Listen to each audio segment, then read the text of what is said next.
There are millions of acres of opportunity out there. They belong to you. Every day, decisions are being made that affect your land, your water, your wildlife. You should know about them. This is your mountain.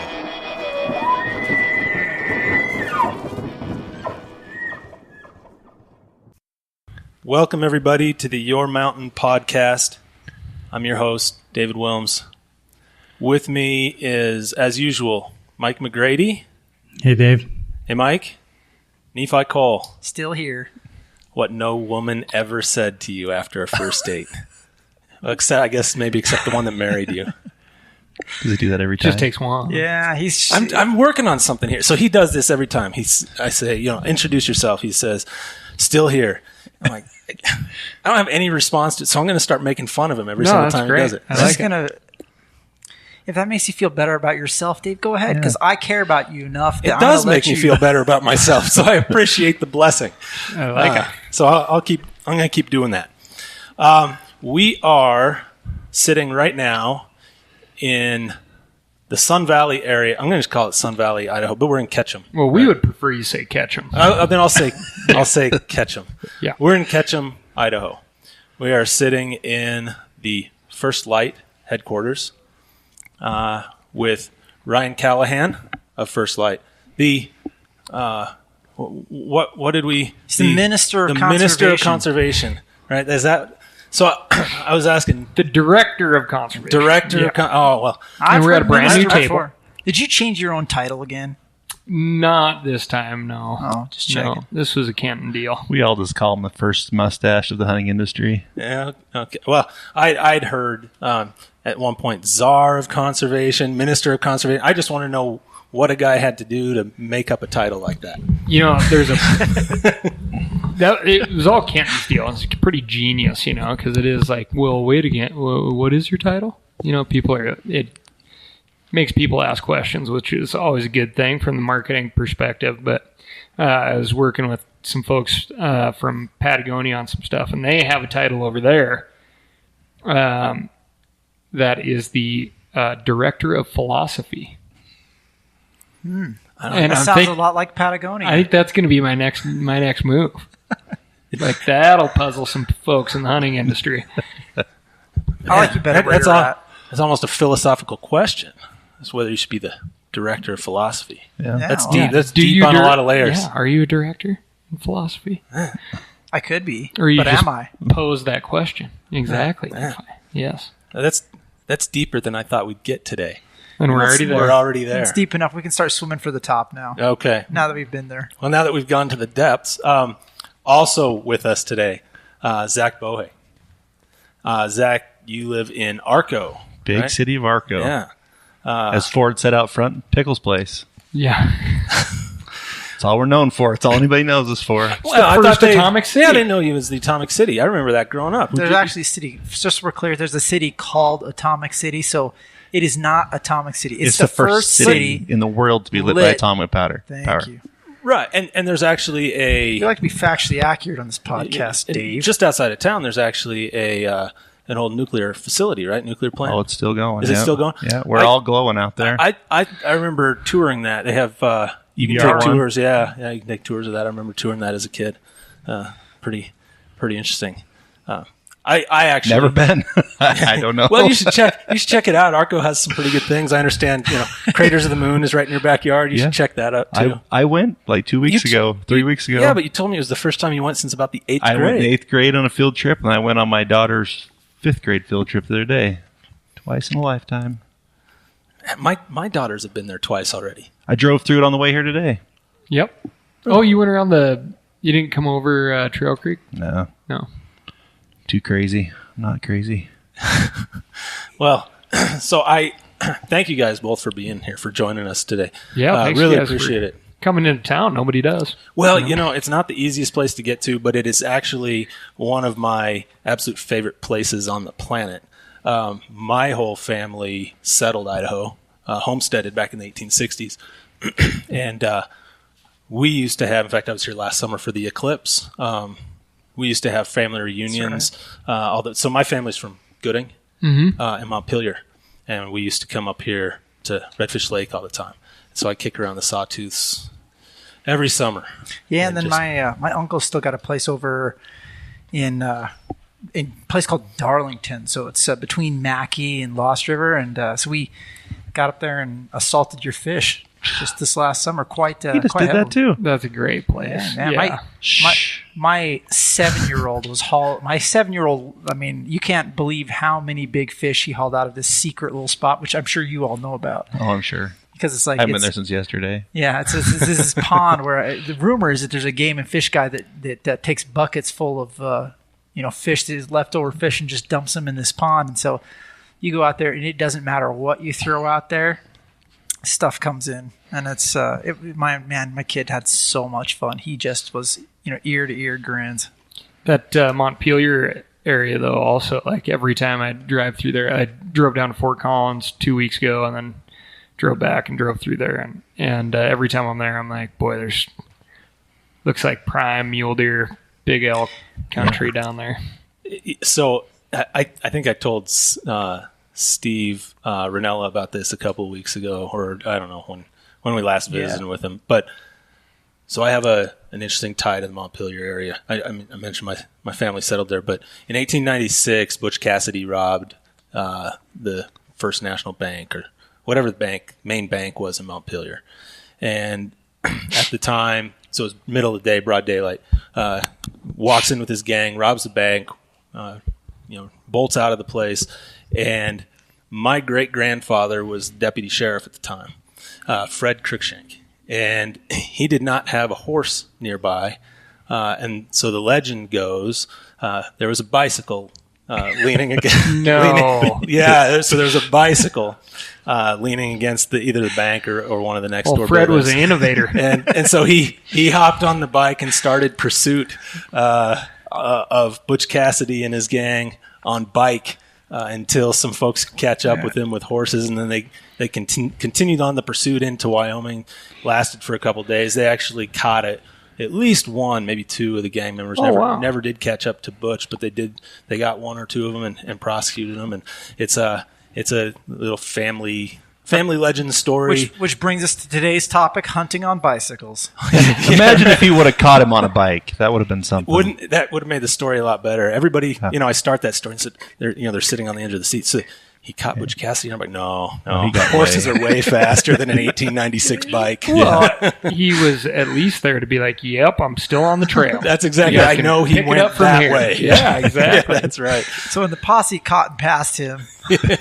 But so that's some of my awesome. Some of my Idaho roots. That's great. Yeah, that's super cool. He went on to be a mayor, a state legislator, owned the first car dealership in Idaho. So the bike pursuit got his wheels turning. Got his wheels turning. Got him in. Yeah, got him into the business. Yeah, that was nice. That was nice. Yeah, and I actually graduated from Butte High School over here in beautiful Arco, Idaho. My number is solidly. My number is on that mountain, and for those of you who don't know what that means, drive to Arco sometime and check it out, because it's a great town, and yes, our mascot is the Pirates, and you guys can all put that together and laugh about it sometime. Leave a comment. But Pirates. That's right. Yeah. And when all the out-of-towners so Zach put it together for him. Yeah.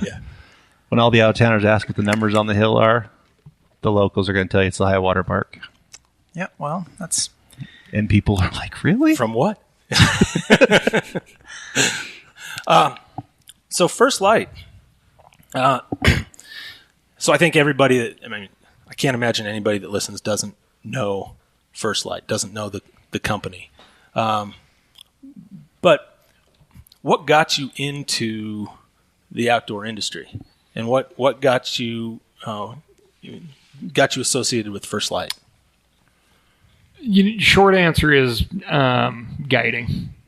I grew up guiding, hunting and fishing, and eventually through, the truth of the matter is really that the whole outdoor network is just so small.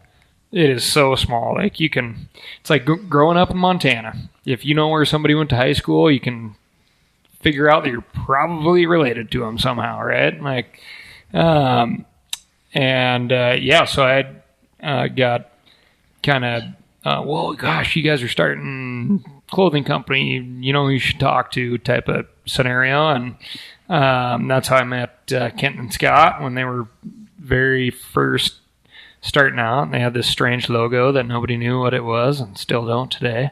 You can the tell sun us coming up over a mountain. But is that what it is? yeah, a lot of folks think, it's the first light of the day, Zach. Yeah. A lot of folks, or some folks are like, yeah, what's XD? How does XD figure out?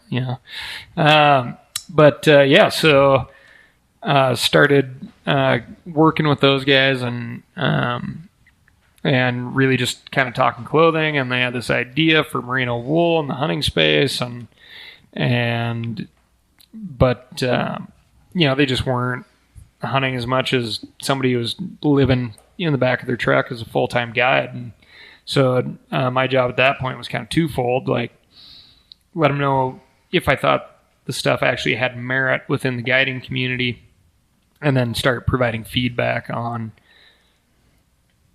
how those garments needed to improve to actually go, because they're expensive now, but at the time when they first started out, there were not a whole lot of $100 t-shirts on the market, right? So and merino is a commodity, and it's expensive to buy raw. It's expensive to clean up and knit and dye and ship, and everything likes to eat it, and from moths to mice to deer to goats.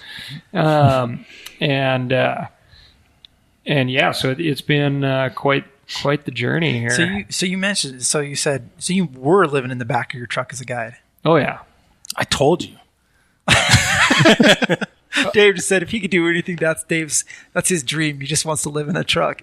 Oh, I said if I wasn't married and didn't have 3 kids, that I would not live in a house with a mortgage. Oh man, I had 2 yellow labs for the bulk of that career, so 1 dude and 2 yellow labs can be a little oppressive at sometimes. In a mid-sized so pickup. No dogs for but you. A wife and 3 kids would be tough, man. I did spend some time just living in tents for months at a time, and I used to bathe. There was a dirty stream. Yeah, no. So I worked out in the middle of a grassland. I was a field biologist. Worked out in the middle of grassland, and when every week or two, when I just felt like I just needed to clean off, I drove into week or two. I drove into the nearest town, which is on the dirt roads, a little over an hour, and there was a little man-made lake there. This was I almost said old mining town. It's only about 40 years old, but a man-made lake there and a little rest area. And I know exactly where he's talking about. You know exactly what I'm talking about. Yeah, and I'd pull. I don't want to say outside Gillette. I didn't want to say exactly where it was, but I used to just bathe in that pond outside the rest area. For those of you who care, got to know the staff that cleaned the rest area. For those of you who don't know that I worked, on water quality issues, please, when you find a natural body of water and you're as stank as you could possibly be, the best thing to do for the environment is not to jump in said body of water. And didn't I tell you it's not a natural body of water? Just it was a sponge man-made. off first, please. Please.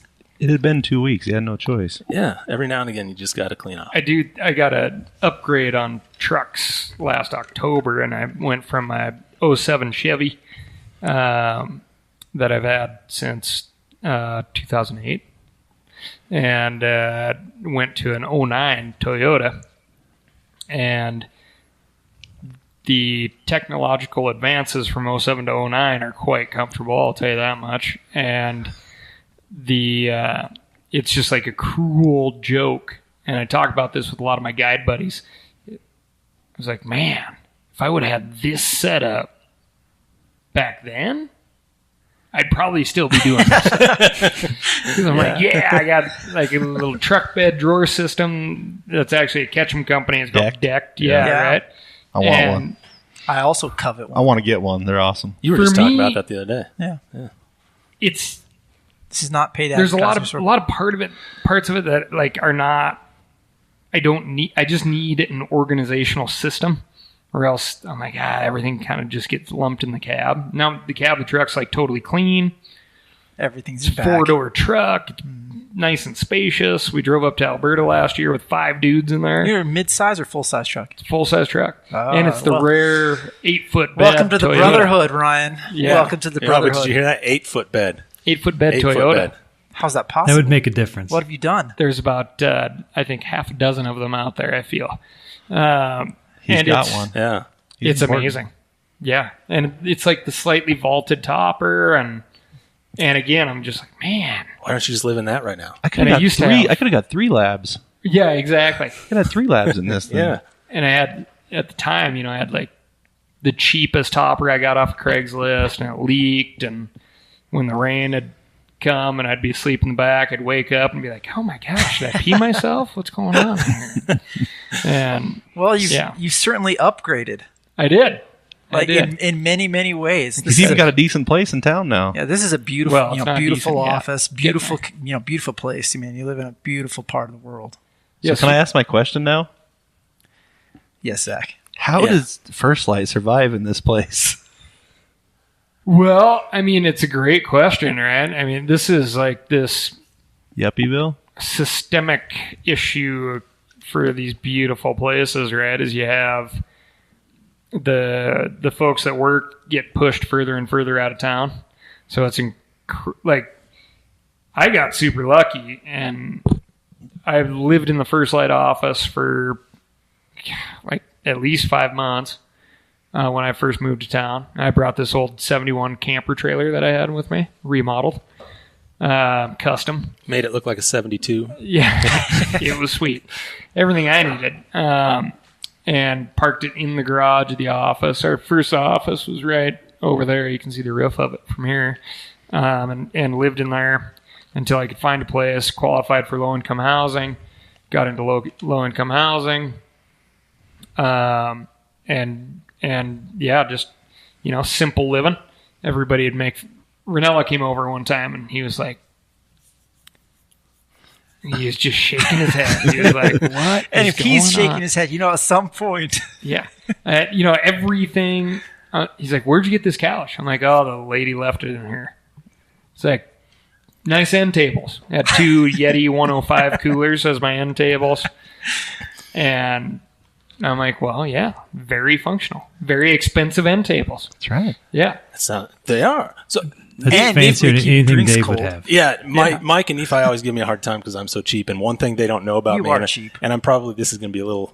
I'm giving them more ammunition. But when you talk about your end tables, when I was in law school, whatever that was, early 2000s, I bought my first ever stereo, and it came with a really nice box. It was a perfect coffee table size box. So I left the foam in it, and then I had like the first elk that I killed when I was 14 because it was a cow. We skin it and tan the hide, Yes. skin off. I Yep. mean hair off, just tan the hide just to keep it right. Yep. So I just used that to cover the box, and I had an instant coffee table. nobody's the wiser. And I used that for something like 3 years. I moved apartments and moved the box with me. Yes, I love that. So Man after my heart. I can appreciate what you do. Oh, absolutely. And then, my buddy's kids would come over and they'd be like, boy, this looks a lot like the nightstand that we had when we were kids. I'd be like, Strange. weird. But yeah, and then, it was really, these areas got hit really hard during the kind of economic crash, and I looked and looked and looked and finally found, this place that should be, depending on who you talk to right now, still burned down, and bought it. And I do have to, this pet peeve of mine, the fallacy of home ownership. I maintain and improve a place for the bank that if I ever fail to make a payment, the bank will then take back here in town, and it's getting nicer.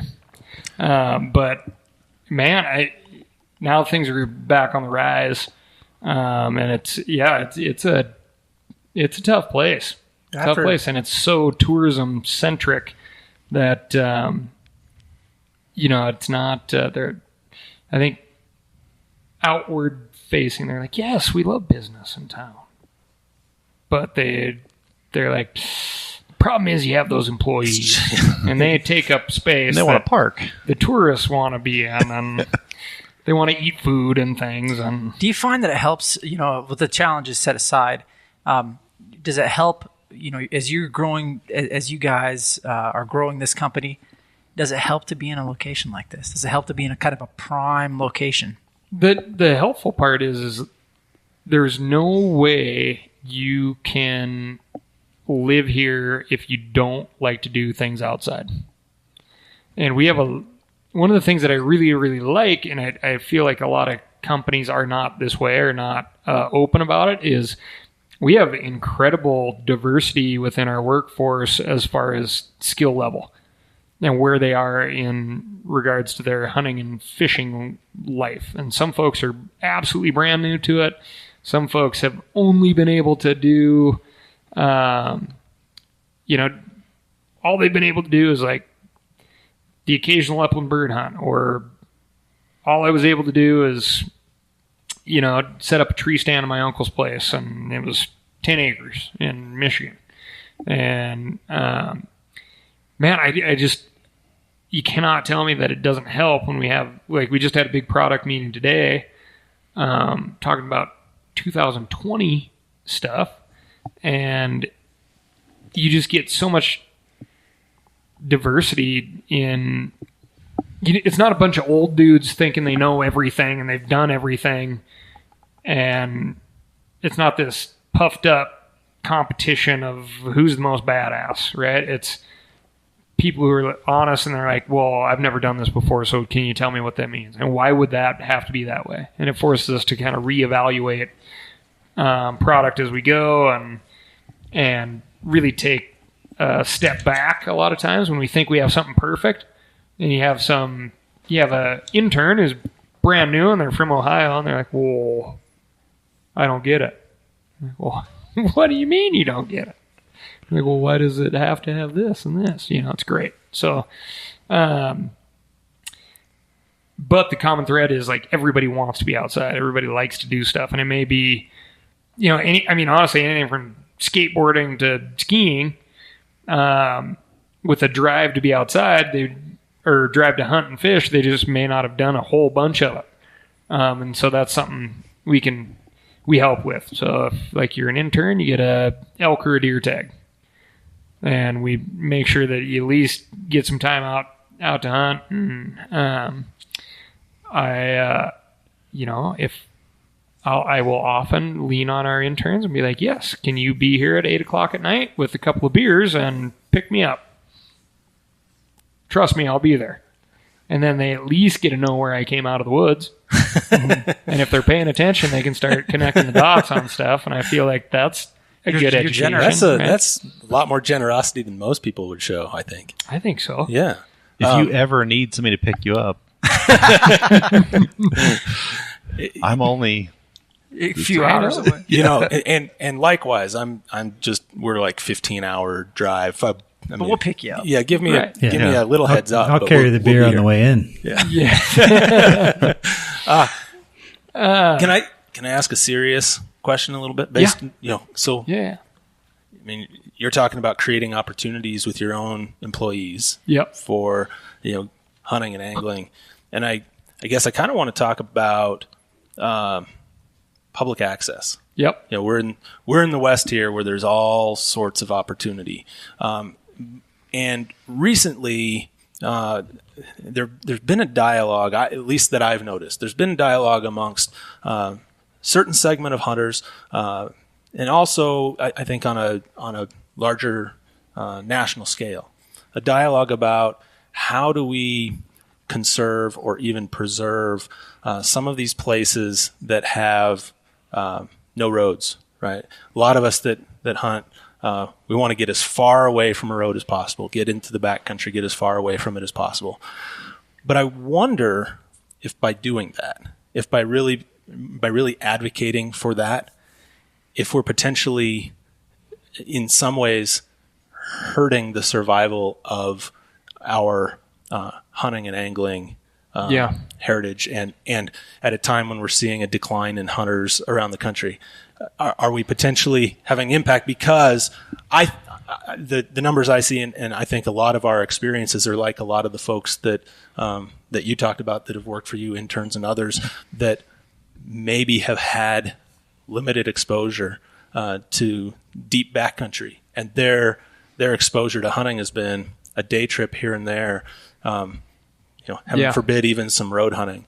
And so I guess my question is how do we handle this narrative in a way that doesn't negatively impact over the long term our ability to maintain hunters? So jump in here and let me know if I'm totally off base on what you're asking. But I think part of this is something that I see all the time is, and I was absolutely part of this when I was growing up. It was this culture of like, well, boy, you have got to get access onto private land. Growing up in Montana, it's like, I mean, the rest of this stuff, like, boy, maybe you'll get lucky, but you have got to get access on private land if you want to get anything good. And that is, I've seen it firsthand in a lot of places where folks are so focused on what they've been told, sometimes generationally, that they have a hard time like turning around and realizing how much opportunity is actually out there. Sometimes you just need to adjust your expectations or your goals. But most of the time I found that that's not even true. You just need to actually realize what opportunity is. And then the other part of this is, yes, I absolutely love speaking for myself. I love going to a spot where above all else, and I truthfully don't do a heck of a lot of scouting at all, but just knowing that I will not see another person. If I can get to that spot, then I can relax and just have a good time. And the promotion of that is so daunting.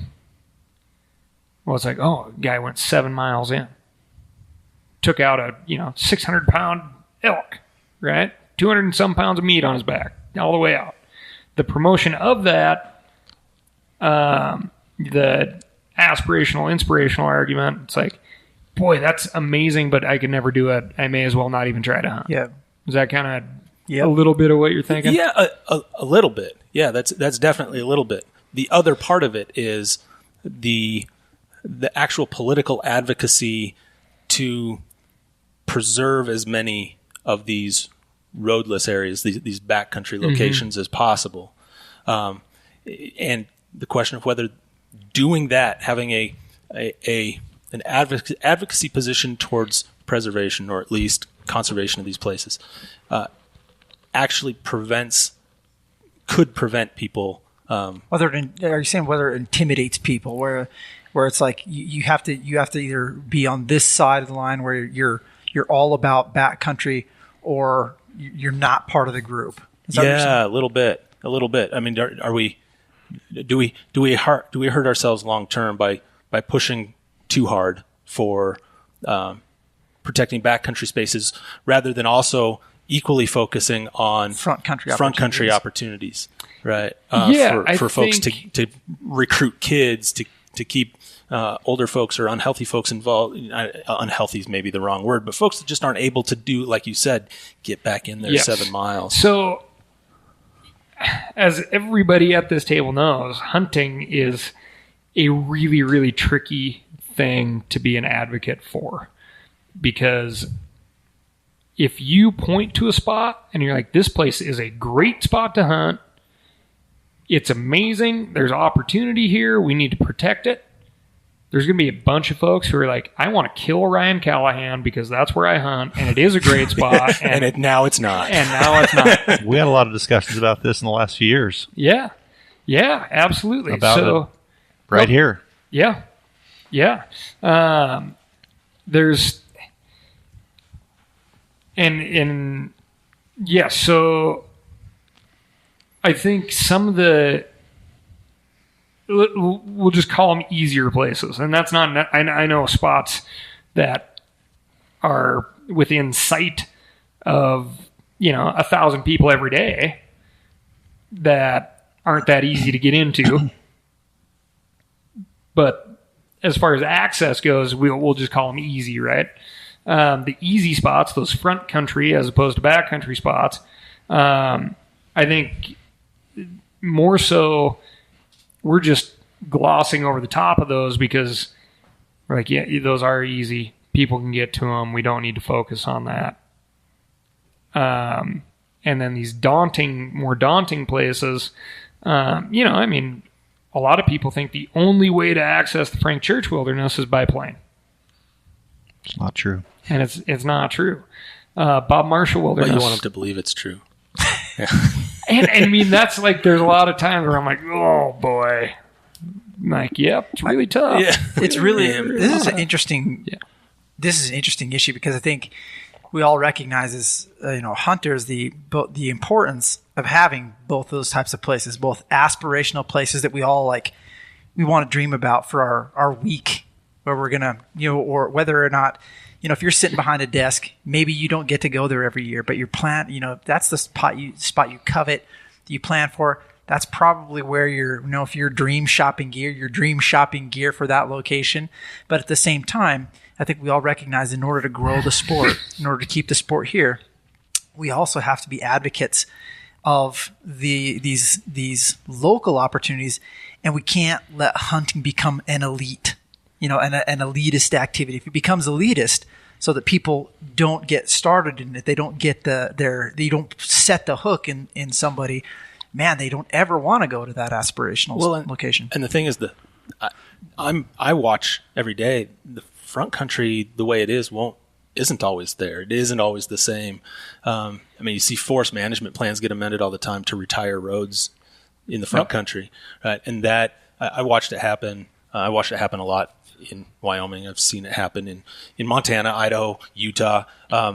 You go through these amendment processes, and people that have been accessing places to hunt for 30, 40 years and depend on a couple of these trails, 2-track trails to get back in there. Then you go through a forest plan amendment, and those trails get retired to turn it into more of a roadless type of experience, and it has a pretty significant impact on that at least on that population of hunters and the generation that they might bring in with them to teach them that hunting in that area, and so it's sort of it's this weird balance of wanting to be able to protect places. Objectively, right? If I go into a camp that has been going for 30 years or 2 years, there's somebody in that camp who's like, man, should have seen it. Should have seen it when we first got here. Yeah. Mm-hmm. All this stuff's cyclical. It really is. It's really hard to. It is really, really hard. The knowledge that you gain from going into the exact same canyon every year is absolutely invaluable, but it always changes. It always changes. It's always cyclical, and there's going to be lots of animals in there from time to time. There's going to be few animals, but big quality animals. There's going to be tons of people. There's not going to be a soul, and it's so hard to, break these traditions and go over to the next canyon, switch over to the next hunting district. But those roads are the same. I mean, I've been around long enough to see areas closed and opened again, and operations start and stop, and we're just creatures of habit. We are. I mean, and there's spots of mine that, man, it's just gut wrenching, but I won't go back into. I'm like, man, I just got people. Mm-hmm. Too many folks. A good way to make sure that no people go into a place where you hunt, and this is tested. This is absolutely scientifically. Shoot at them? Well, I mean, that might work. I wouldn't advocate that. Haven't tried that. No. Just throwing it out there. This is absolutely, in my experience, proven, have a massive, massive beetle kill go through your area, wait 10 years, and then try and hunt it. Oh, man. It's like a game of pickup sticks. Yeah. I mean, you're walking along and, you go 20, 30 yards and all of a sudden you're 2 stories off the ground. That guarantees you no people. Significant debates, Dave and I, about like the right places to hunt and the best place to hunt specifically for elk, because Dave loves pickup sticks, that game, and I enjoy looking at stuff from a long ways away, which kind of brings me to another question that I had for you. It kind of this difference in philosophy about how Dave and I hunt. Ryan, does Camo work? Let me explain. Yeah, let me explain this context just a little bit. Yes. Because the reason why Nephi asked this is because I don't know if he's taken a shot at an animal at under 1,000 yards. I might be exaggerating that a little bit. He may be rounding up significantly. Or down. I don't know. I don't really hunt with Nephi. I just go by the stories, And well, you know how the stories are. I know. The shot gets longer every year. Animal gets bigger, but the thing on the wall doesn't get any bigger. I don't know how the animal keeps getting bigger. I'm going to bring up your feet. Anyway, so he takes these shots at ranges where no animal can possibly see him, and then I go walking through the timber, cracking and popping and wearing a gold University of Wyoming sweatshirt and an orange vest. It's about 15 years old. It's more than that. And I shoot them at 15 yards. Yep. And so, with that context, yes, does camo matter? I think absolutely camouflage matters in certain situations, right? And I killed my only, Pope and Young animal in a pair of bright blue swim trunks and a white T-shirt. That's impressive. Were you on the beach? No, I'd given up archery antelope hunting for good. And my uncle was like, man, you should run up behind the house. It's like there's a bunch of antelope bucks bedded down on the state ground right behind the house. It's like, and I was like so over it. I wasn't going to change back into all my stuff, and took a lot of effort to get out of my flip-flops and back into my boots, but there was just too much prickly pear cactus, and went up there and all of a sudden ended up shooting an antelope buck. So, but to me, after a lot of objective thinking, the only difference between camouflage that works and camouflage that doesn't work is, we all know if you're dead still, you're fine. The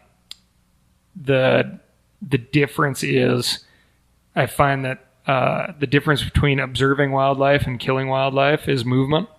And if you can get away with a degree of movement, I've been in situations where I find that camouflage actually works, where the animal's staring right at me. I have no choice, but I got to draw my bow right now. And instead of a peel and go, it's a little bit longer of the oddball thing just kind of moved. Yeah, gives you a moment. Right. That split second can be the difference between filling the freezer or not. And that's all personal experience, and that's all I can say. There's a lot of data out there, but to me, that's the difference. Is the other the time I've had the most success with camouflage has been during bow season, and it's been calling in other hunters to about 10 yards. I've done that on multiple occasions. Yes, call in another hunter to about 10 yards. Well, that's a good experience though, right? Because the hunter he's not looking at a spot that a people would be. He's looking for that elk. Yeah. Right? And that gives you a really good sense of what that animal's doing because they're doing the same thing. I was on this amazing mule deer buck last year, and every time he'd get up and look around, he was looking out at 200 yards. And I was counting the whiskers on his chin, at 20 yards. and he knew he was safe, and any danger was going to be coming from a long way away, because that's where his bed was. It was just in a spot where he could cover a ton of country, and in one of his little naps throughout the day, I covered all that country and got in there really tight. Yeah. You know, it's really just an edge, right? I mean, in hunting, you're looking at for a lot of different edges and angles, and if playing the wind is huge, but camo can be important. All these things, kind of come into it. And the way I look at it, if you can give yourself a potential advantage in some situations, if you there are a lot of us who, we really prioritize that opportunity for that week or 2 weeks a year that we actually get to go hunt. And so why wouldn't I want to maximize my opportunity by having the best tools available at that time? Now, that doesn't mean that tool comes into play, but, absolutely, I want to, if it can make a difference and I wasn't doing it, I'll never know what I lost out on because I didn't have that opportunity. And I feel, that comes into play not only with potentially like the camo, but also with your choice in, Dave and I will argue all day about your choice in gear in general. Like if I can sit on a mountain a couple hours longer because I have the right, insulation layer, or because my rain gear is a little bit better.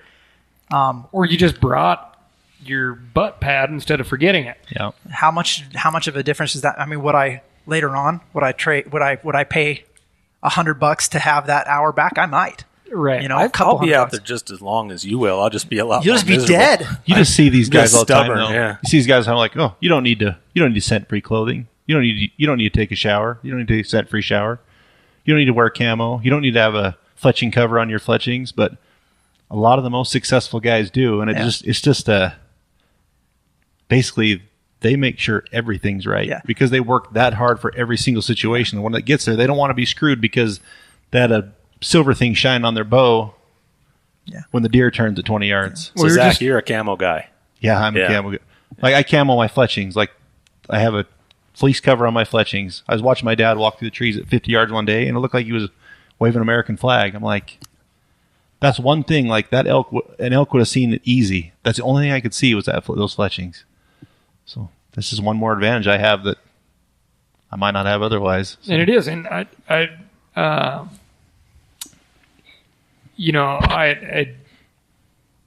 the one thing that I try to stress to everybody is a single dude, I have no kids, my only responsibility is me, and I work in this bizarre job where I get more time in the woods than most people. So through pure repetition, I just get more opportunity than most folks. So I can be a little sloppy in some of my ways, but I can't tell you how many times I've been like, oh, you know what the problem was? Was me. And I knew I was going to fix this from last year, but I just said, I didn't. Yeah, but I didn't. Yeah. And more often than not, the only person I can point to that made the mistake was me, and they're all fixable. I always blame my hunting partners. That's easiest. Right, Mike? Yeah. That's right. You do. I have my most success when you're not along. I point that out. I understand. Yeah.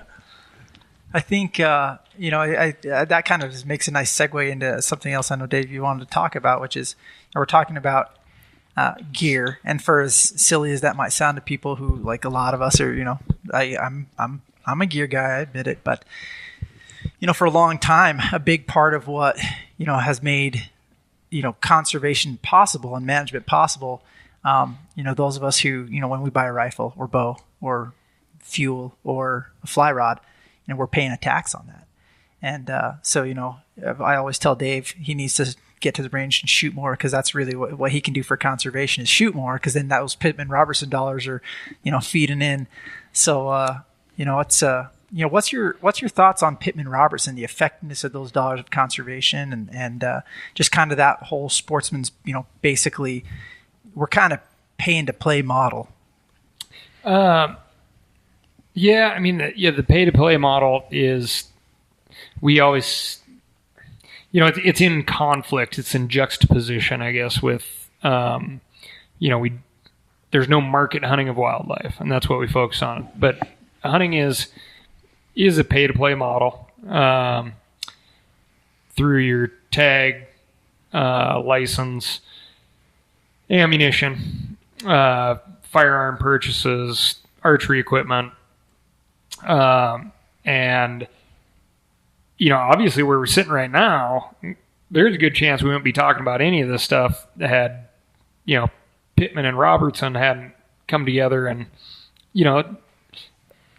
I, in my mind, listened to a lot of folks and got proactive and made this thing happen. And at that time, it was a huge jump forward, and it did an incredible amount of good, and there were enough people in the system to where it was, and not for that long, but it was all we needed. It's all the U.S. needed as far as funding for, this North American model of game management that we have in place, and we're not there anymore. If all you're doing is buying your couple packs of ammo and your license, it's more than a couple, Ryan. Well, yeah, it's. Cheyenne's safe. we have a well-armed militia and in Nephi Cole. People within the shooting sports, they're carrying a hell of a lot more weight than I am. I mean, I shoot traditional archery. I don't break that much stuff. I break a lot of stuff too. And I've definitely. This is one major goal of mine is to start shooting more, because I used to shoot a ton, and I feel like I really built up a lot of skill there that I've just been leeching off of for far too long, and it's time to kind of refill that pool. But I've definitely slipped back into box or two ammo a year and make sure things are dialed and ring a couple of gongs.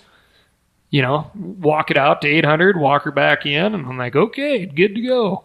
But that's kind of all the shooting I've been doing, and that's wrong. You got to shoot more than that. At least I know for a fact I do. So at the end of the year, how much am I really kicking into that fund? Not very much. So I feel like now we're ready for more. Well, it was all we needed at the time, but part of that is because of where our priorities were at the time, right, versus where our priorities were now. If our priorities were the same as they were in the 1930s and the 1950s when Dingell Johnson was passed, it still might be enough funding, right? But we've had, I call it the environmental movement of the 1960s and 70s, and with your passage of the Clean Air Act, the Clean Water Act, National Environmental Policy Act, Endangered Species Act, you've created this whole host of new responsibilities that require funding. In particular, the Endangered Species Act is one that creates this necessity for funding non-game species. Yep.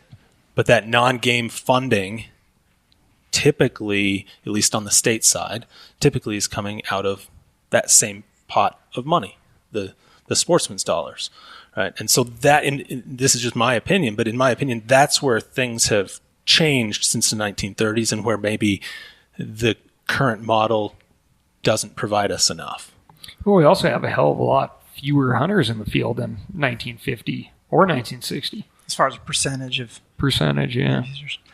One thing that's, I think, fantastic about First Lite, you guys actually participate in a program called 2% for Conservation. Is that right? Yep. You want to describe that, what you guys do, and how that's kind of, that's novel, and I think it says a lot about you guys, your company, and the individuals who work here that you do that. Well,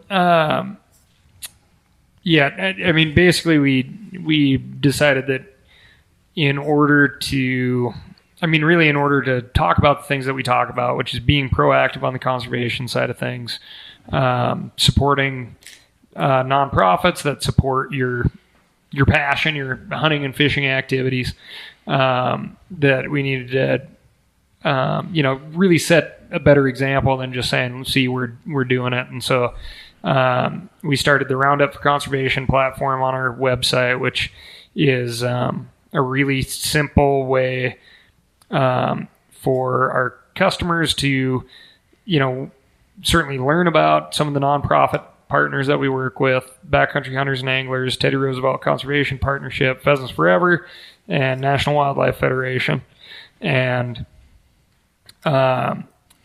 also make a tax-free donation directly off the website that we have nothing to do with. Like, First Lite doesn't claim your donation at the end of the year, right? We just pass it along. And then when Jeff Sposito is actually working for Sitka at the time, now he's over at Stone Glacier, he called me and said, hey, I'm working on this thing. And the original name was 1% for conservation.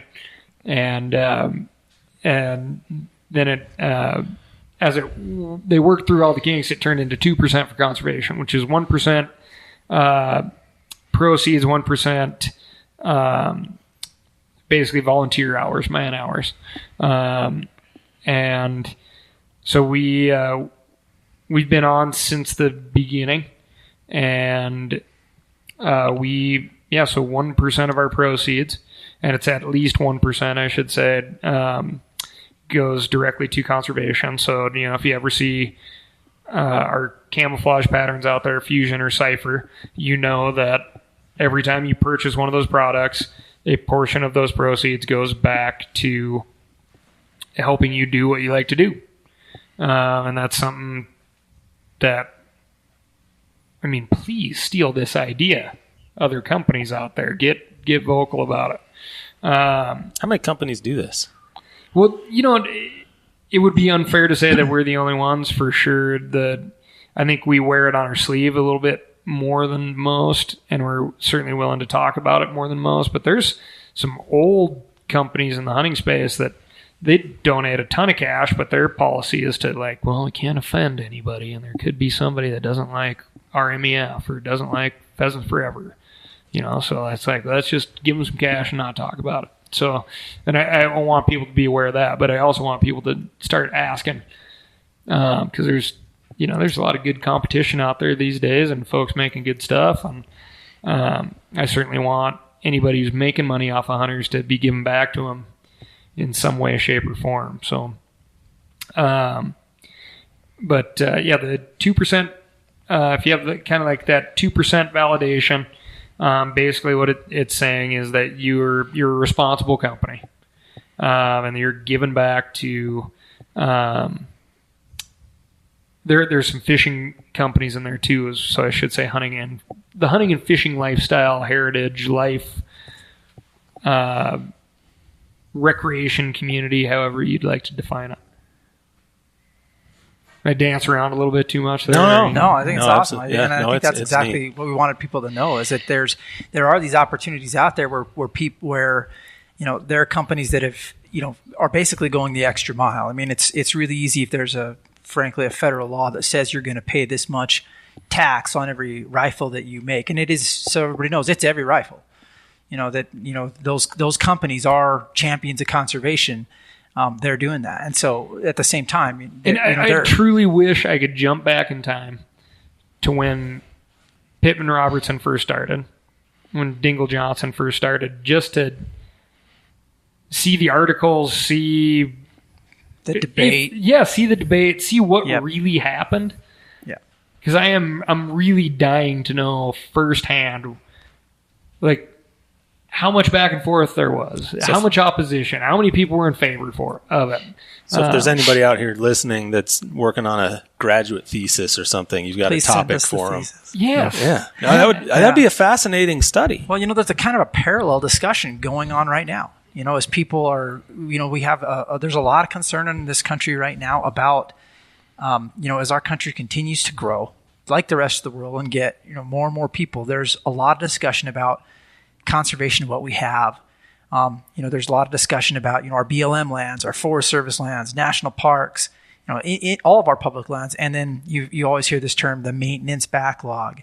but the dollars that we have to spend. So the outdoor rec economy, depending on which set of numbers you're looking at, it's anywhere between, and again, we're just talking about semantics of what you count.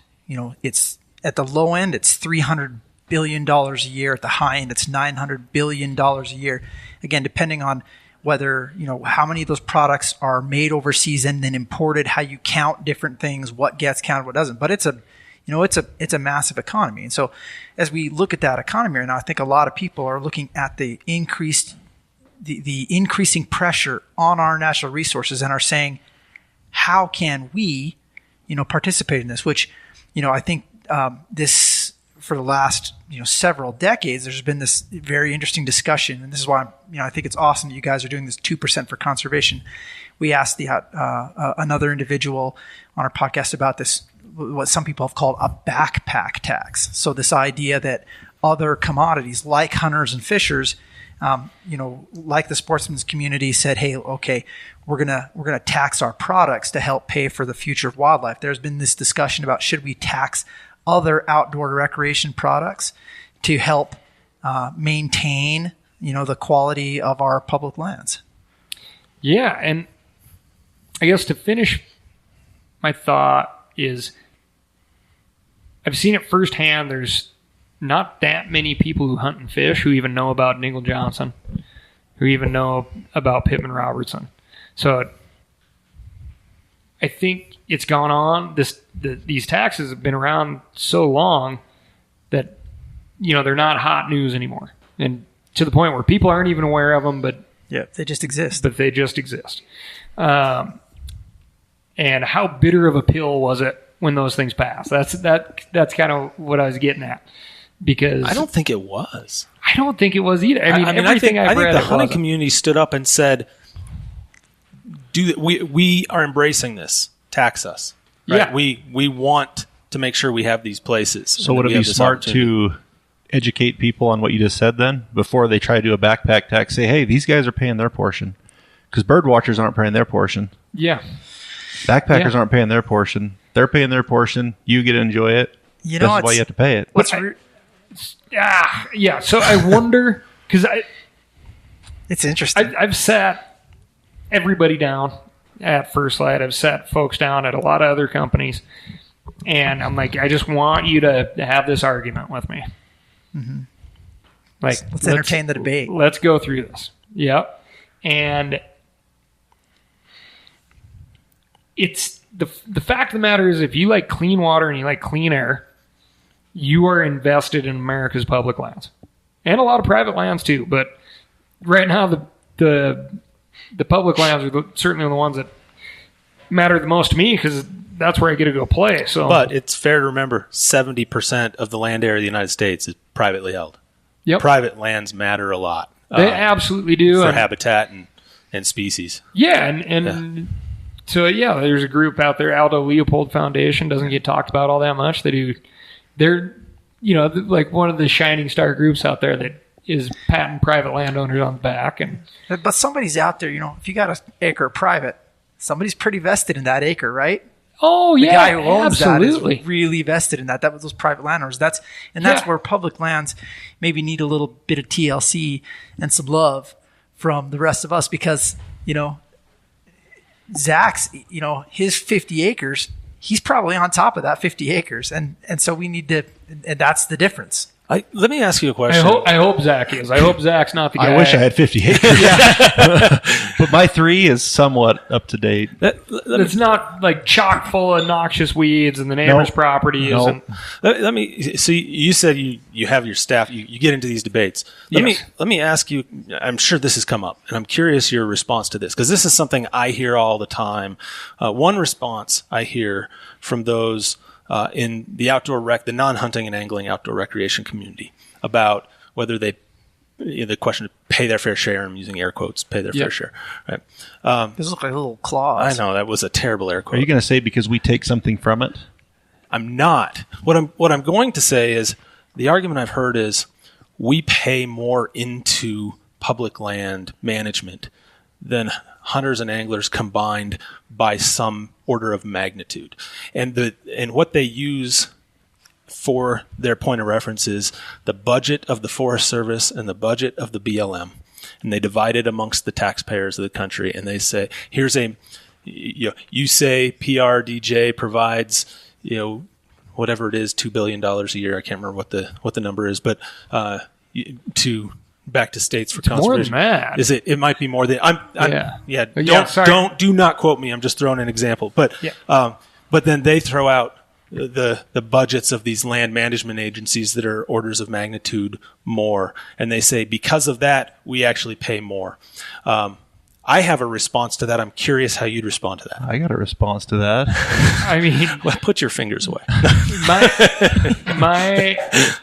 my response is,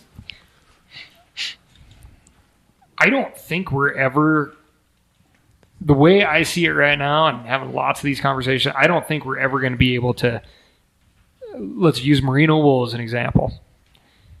Be like, okay, we're going to put an excise tax on merino wool in the outdoor rec space. And there's plenty of merino wool out there. But, First Lite in comparison to a company like Under Armour that has virtually zero merino wool and is, I will tell you, significant would be an understatement in size comparison to one company to the other. Well, First Lite had to raise its prices a little bit because it's on this excise tax, merino wool.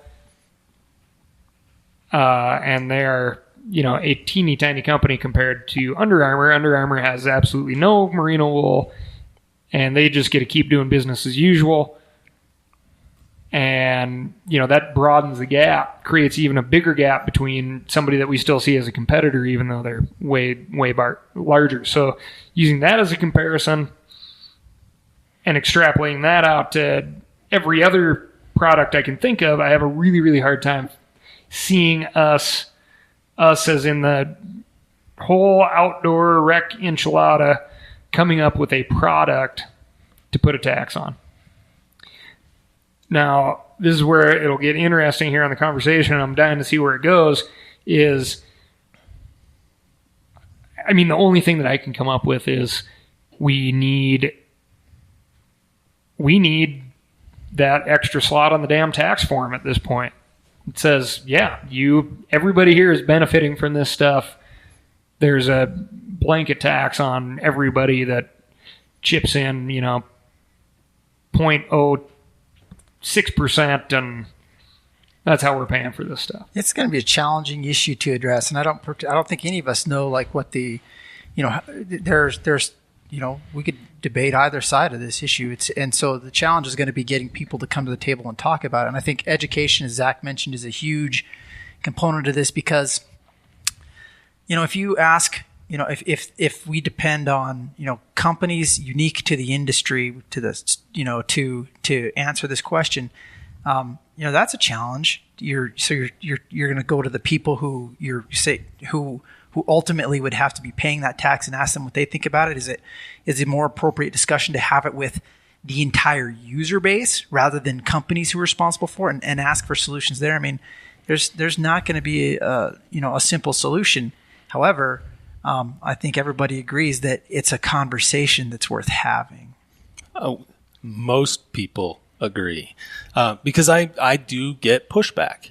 And you may want to define what a conversation is. Yeah. Too, so. No, that's exactly right. Because I posed the question because I do get this pushback from folks that don't want, that feel like they're taxed enough already, right? And they feel like they're already paying their share into conservation of these public places and wildlife because they pay a tariff, 37.5%. Well, not just a tariff. They pay it. Maybe it's a tariff. Maybe it's income tax. Maybe it's pilfering from Social Security tax. Whatever it happens to be. They're saying we pay taxes and fees into a system, and that system, the federal government then uses our money to manage these lands, and it creates way more money than you hunters and anglers create through PRDJ money. My response is, just for what it's worth, we do it voluntarily. We voluntarily buy tags. We voluntarily put pushed for, as a hunting community, pushed for PRDJ, for passage of PRDJ. And we took it upon ourselves. This was completely voluntary. And oh, by the way, we pay the exact same taxes. That's my argument. That everybody else is paying for the management of those lands. Yeah. And you know how much it turns out when you break down the budget and you break it up amongst all the taxpayers in the United States? Like $4 a person. Yeah, which is, you think about that, that's the best value in entertainment in the world. Yeah. The fact that you get access to all these things and it costs, $4 a year. But I think the real answer isn't there's no silver bullet answer. Yeah. You've got to have, it's the bundle of sticks answer. I mean, and we'll never get to that answer if people aren't willing to communicate. And, I've been in those same rooms that we kind of alluded to earlier where it's no matter how you frame that question, you get the exact same answer. And it's not good enough. So I just went and hunted in Texas. It's all private, so if there's some guy down there hunting on his private ranch in Texas, what does he care if we have public land in Idaho? He's already paying his portion. Mm-hmm. You know what I mean? If the guys aren't passionate about it, why do they want to pay a bunch more money out of their bank account in taxes if they don't care? And I'm not saying they shouldn't, because they should care, because it's all of ours. But some people just don't care. Right. It's just like the old guy in town that doesn't want to pass the school bond. But his kids are all raised. He don't care about the school. But some of that money in some states gets back to the landowner for on-the-ground projects on private land too. Yeah. It's not just it's not just going to public land. It might be improving wetland habitat on private land. License fee, PRDJ aside, hunter license fee dollars might be going to compensate a landowner for damage caused by losses caused by grizzly bears or wolves or something like that. A good friend of mine out of Emmett, Idaho, lifelong Forest Service employee, retired, and part of his job was applying for grants, so he's actually aware that they are out there, and that is his entire retirement job. He's like, I just got $25,000 to plant, bitter brush and salt brush because my place is in, mule deer wintering range. Yeah. And he, fortunately for all of us, he's a dude who knows how to plant a tree. So he's out there doing that, and he absolutely loves it. And that is private ground. Aldo Leopold, the most famous game warden in my mind ever, said that the future of conservation lies in the conservation of private lands. And there's certainly is a nexus between the habitats on both, and I don't think he was discounting the importance of public lands, because he came out to the West a lot to enjoy those lands, but he recognized the need to have that handshake between the private landowners and the public land managers.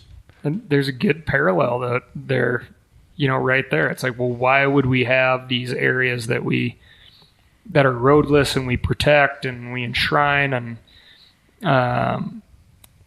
and I think that parallel might be, it's like, well, I looked across the fence at this chunk of private ground over here, and the guy's been taking care of it. It's got all the game on it. It's beautiful.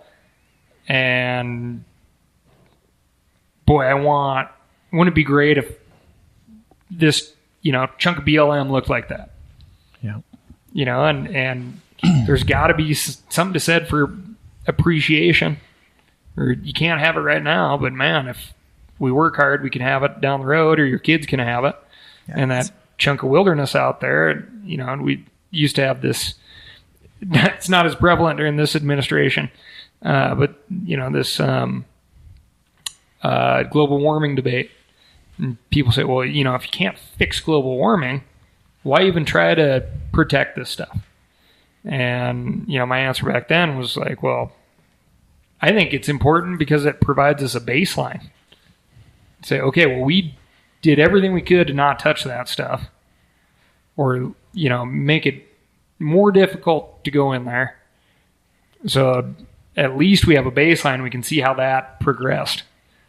So 30 years down the road, we can go back and say, okay, well, this was the least trammeled area, and this is what happened, as naturally as we can have it now that human beings are proliferating at such a crazy rate. Right? Too often, I'm like a broken record on this. We get caught up in this debate about the white and black, that there's no gray area. That we get on these opposite sides of this fence and we argue about it. And what we fail to realize in having that debate is this idea that it's okay to have to when we approach something, no matter what condition is, to try and approach where we are today with this concept of do no harm. We don't have to have an argument over how much and who much, and who and all these things is responsible for what. We can look at something. We can say, hey, let's take the pragmatic approach on this. Of first understand and do no harm. Just like a physician, and then go forth and try and make things and make decisions to make things, to manage things a certain way for, with a discussion about what the right way is. And again, we don't need to argue about the polar opposites. We can find the middle ground. You are a broken record. That's Nephi's motto. Pragmatism. Pragmatism, middle ground. You got to convince me that there is no value in having a good example. Yeah. And you got to convince me that there's no value in having a bad example. And that's going to be really hard to do. But I welcome the conversation. On this funding deal, for example, our monster winter we had last year. Yep. We had a monster winter in this country last year. A lot in Wyoming did too. A lot of folks in Ketchum will tell you that's how it always is. Oh yeah. So we have 1,000 elk in my backyard basically, and they're just eating all these farmers out of house and home. Mm-hmm. And the state game department's in charge of going in and paying for this crop loss or getting these animals out of there, and all these people are pissed. They're saying, well, we don't get to hunt there. We're hunters. Like, they don't let anybody hunt on that property. Why are we helping them? Why is the game department helping them? And in the game department, we had all sorts of meetings in town. And they said, hey, we get it. We wish that they would let you hunt out there. But the simple fact is we're the department that has been burdened with, we have to take care of this. We have to take care of the guys on the public land, and we have to take care of the elk that are destroying the private land. And that's where hunters are having the problems, because we're paying for it. We're paying for that crop damage. They raised, what was it, $5 on every license this year or last year? I can't remember if it's a license or tag. It's your first purchase through the state system in Idaho. So for me and Cal, it's $5. For kids, it's $2, and for non-residents, like $10. So it's a one-time. So your first purchase of the year. 10 tags, you're only paying that fee once. And $2 million of that. So they're figuring it's going to generate $2 million. Yeah. $1 million, which would be for crop loss, $1 million for preventative maintenance, and $1 million to access. That adds up to $3 million. I thought you said 2. They said no, a half and a half. What? One half. We're going to invest wisely. Yeah, $1 million and then $2, and then $500,000 each. The other two. I got you. And that's what the hunters are so mad about. Why are we paying this? Why are we the ones paying this? Nobody else is paying for it. So Wyoming, talk middle ground. I'm going to give you a sales pitch on Wyoming so you can take it back to your game and fish department. So we don't have a fee that's part of our license, right? You don't pay a fee for damage. But we do have a damage compensation statutes in Wyoming. But the only way a landowner can be compensated is if they can show that they provided enough hunter opportunity to eliminate recruitment. So now, for a species like a grizzly bear that can't be hunted, that's different, right? But for elk, deer, pronghorn, that sort of thing, they have to be able to demonstrate to the department that they provided enough hunter access or opportunity that it could eliminate recruitment into that herd.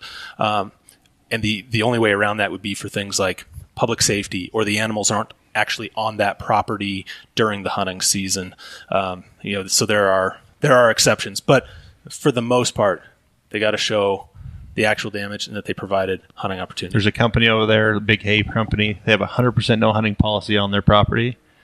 They put a depredation hunt in. The list that the game department was giving out, the first list on that thing for come shoot elk was that company. Yeah. Where was that? Over where I live at. Were you? Yeah. And look at Montana. Montana, we're damn near hunting elk 6 months out of the year now with these things they put in called shoulder seasons. Yeah, we've got those too. We have them in Idaho, or here now too. We had February hunts this year. Some call it. Oh, we had February. You had a February hunt, and landowner tags open. I mean, in the depredation system. Correct me if I'm wrong, but that starts mid-August, right? August. We have greenfield hunts August 1st to the 29th. Then we have all the seasons, and then this year at least where I live, they had January and February hunts. Yeah. So, I mean, it's just we're all evolving down this road, and it used to be that I caught the very tail end, or at least I like to think I did, and it was probably just the group I was hanging around, but the very tail end of this in eastern Montana when I was growing up, where 9 times out of 10, if you knocked on a door, it was kill all of them. You can't come hunting. You can't come kill one. You have to kill 10. Yes, exactly. It's like, leave me alone, kill all of them. They're eating me out of house and home. Close the gates. But now it's big business. And now kill all of them, but it's $3,000 a head. I think that kind of brings it full circle in this one. Discussing where you're some of the great opportunities that being from the West have given us all. Growing up here and you being from Montana, us having the opportunity to being from Idaho, living in Wyoming. It's a special place. We have a lot of unique opportunities. I think the challenge for us is to make sure that these opportunities are available not just for us, but for our kids, for our friends' kids, for our kids' kids, and that's the challenge we have. That's one point I want to make earlier. We were talking about these wilderness and stuff. People think that's the only place you can hunt. You'd be amazed. I guarantee you, Cal knows how many. You could drive out within 15 miles where we're at right now. Throw your binoculars up on public land. It's not wilderness. We could go see elk before dark right now, and deer before dark right now. And we're going to. All right. So I'm counting on that. Yeah. And people just think that you have to hunt the wilderness. I mean, I have people hit me up all the time. You can go elk hunt in Idaho for like $1,500 for your whole trip. Yeah, you can every year if that's what you want to do, and you'll get into and you will see elk. A lot of them. I mean, it baffles people. And we've got the same experiences here, same experiences in Montana. I would say Wyoming, Idaho, the likelihood of seeing elk is higher than seeing huntable elk, I should say, is higher than in Montana. Montana elk are like, I swear, the first arrow flies in Montana and they run for private land. They do. It's amazing. They do. Yeah. We've used a lot of your time. We really appreciate all the time you've taken with us here. I want to ask you one more question before we just wrap up. So we ask everybody this at the end of a podcast, and this is the Your Mountain podcast, and we're talking about the things that impact your land, water, your wildlife, but it's also about your mountain, right? And that's different to everybody. And so I guess my question to you is, what is your mountain? What is your place? What is that place that means most to you? Man, this is always a disappointing answer for folks because I just want to be outside. If I would prefer 0 people also being outside, but I am, man, I can, it's being a simple-minded fellow, I guess, but man, I can derive an incredible amount of pleasure from chasing cottontails down here in the desert. Incredible amount of pleasure from just walking around and looking for mushrooms. And I guess really I just need an excuse. And I know for a fact that, man, I can be a no fun, grumpy dude if I don't get time in the woods. And that can be, the woods would be, I guess, what would that be? Symbolic of a lot of different places. But, yeah, I mean, it's just time outside. Just time outside. And, there's a lot of real small areas like Zach was talking about that aren't in some super well-known wilderness area or, national forest for that matter that you can get a crazy amount of solitude in a short amount of time and think that you're in the middle of nowhere and you're kind of smack dab in the middle of a heck of a lot of people. They're just not using it. So, Zach, same question. Or Or we'll save yours. Or we can save yours for another time. Okay. Fair enough. Okay. I can't follow that. The guy's he's the what is he? He's the minister of director of philosophy. The director of philosophy. Aspiring director of philosophy. Ryan, thanks so much for your time. It's been a real pleasure. Oh, thank you guys very much, and welcome back anytime. Appreciate it. Really appreciate your time. Oh, Mike's still here. Still here, just like me. Yep, still here. Not anymore, because we're out. Mike here from the Your Mountain Podcast. We need a favor. Go on our website, itsyourmountain.com, and find the links to Facebook, Twitter, and Instagram so that you can like and follow us, and also so that you can share us with your friends. Wherever you got this podcast from, go ahead and click subscribe, rate us, and leave a comment. These simple things will really help us get the word out. That's itsyourmountain.com. Thanks for the help.